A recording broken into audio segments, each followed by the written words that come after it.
I'm Miss Glenister. And Miss Watson. And welcome to Virtual Gardening Club. You look like you're ready for an adventure today, Miss Watson. I sure am, Miss Glenister.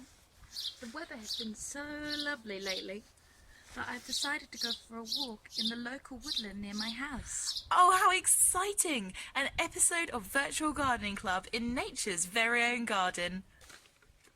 Indeed, Miss Glenister. I've got this special guide on some of the wild woodland plants that I might discover on my walk, and I'm going to see how many of them I can find on here. You know, Miss Watson, I feel inspired to go on an adventure myself. Now, I don't have any woodlands near where I live, but I'm sure I can spot lots of different plants in the hedgerows and pathways as I go on my adventure. Okay, I'm gonna get ready.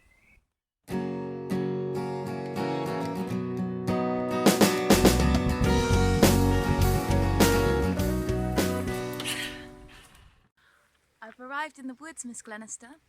It's beautiful here. Have a look around.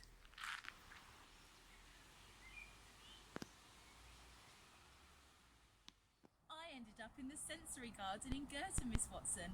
Aren't we so lucky to have things like this around us? As Aristotle once said, in all things of nature there are some things of the marvellous. What a fantastic quote, Miss Glenister.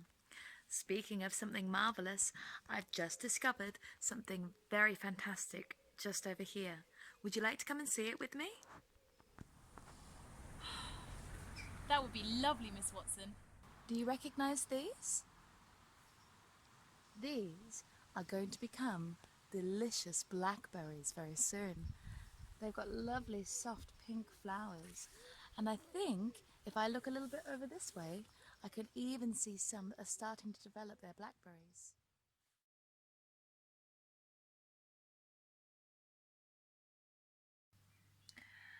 Blackberries are delicious in the summertime.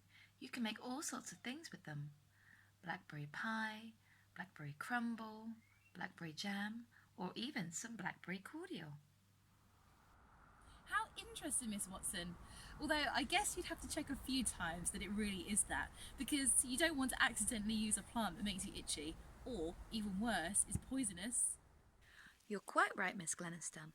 If you're ever picking anything from the wild, you must check with an adult first before you pick anything, and also do lots of research on the internet to make sure that the plant is what you think it is. Well, Miss Watson, I think I may have found something that you might be interested in. There's lots of different types of lavender here in the sensory garden. Here, over there, and all the way around. You can make so many different types of things with lavender. Oils, potpourri, incense. There's even a lavender farm in Hitchin in Hertfordshire that makes lavender flavoured ice cream and chocolate. There's so many things you can flavour with using lavender. Look what I've found, Miss Glenister. This tree has some very interesting fruits hanging from it. These are crab apples, and crab apples can actually be used in cooking, though they don't taste very nice if you eat them just by themselves. Well, I think that probably most things need to be cooked, don't they, Miss Watson, before you use them? Have you seen anything else that's interesting on your adventure? I've found this really cool insect hotel. Wow, would you look at all of these plants? They are everywhere and they are so tall. These are what is known as cow parsley, and you can see there are lots of different pollinators hiding in here. I can see ladybugs and hoverflies all around. Rosemary. Oh, weeds again, Miss Watson. Well, I suppose it must be a good one if all of those insects are enjoying the pollen. What else have you found? It's small, but I've managed to find a tiny bit of honeysuckle. Lots of pollinators love coming to this plant because it's got lots of delicious pollen inside. Honeysuckle is fantastic because it attracts all sorts of animals, not only insects, but also animals like birds or even bats. Well, that was a fun adventure. I'm just a little bit disappointed because I didn't get to find any wild garlic, and I was hoping to make some flavoured garlic oil with it. Ah well, there's lots of different herbs you can use to make flavoured oil, which is our special activity for today. This is a really easy cooking activity to do at home, and they make lovely gifts for family and friends. All you need is a glass bottle that can be sealed, either with a cork or with a screw top, some quality olive oil, and of course, a sprig of herbs.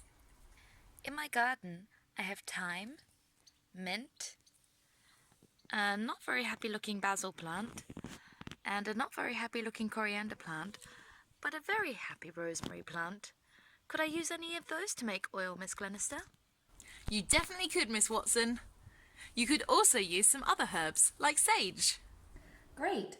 Well, I do have all the other things that you said that I would need, so let's get started. Great, Miss Watson. Remember to wash those sprigs of herbs first. Okay, to start, make sure you've cleaned your bottle and asked an adult to sterilise it for you. After your bottle is nice and cool, get your herb and bruise it slightly using a spoon, just like Miss Watson's doing there. Then place it into the glass bottle. After that, pour your oil into the bottle using a funnel. That's that clear thing that Miss Watson's got on top of the bottle. You'll need to seal your bottle so that nothing can get in or out, label it so you know what it is, and put it into a dark cupboard. You can take it out and turn it once a week to help the flavour release. After about 2 weeks, it should be ready to use. Just check that there isn't any dark sediment, so grainy bits that have settled at the bottom. I guess you would need to strain out the ingredients and put the oil into a new bottle if this was the case, right, Miss Glenister? Yes, Miss Watson, you're right. After this, you can officially gift it or use it yourself to flavour your pasta or pizza or have it on the side with some nice bread. Enjoy! Well, what a busy episode this has been. But I guess it's time for us to say goodbye.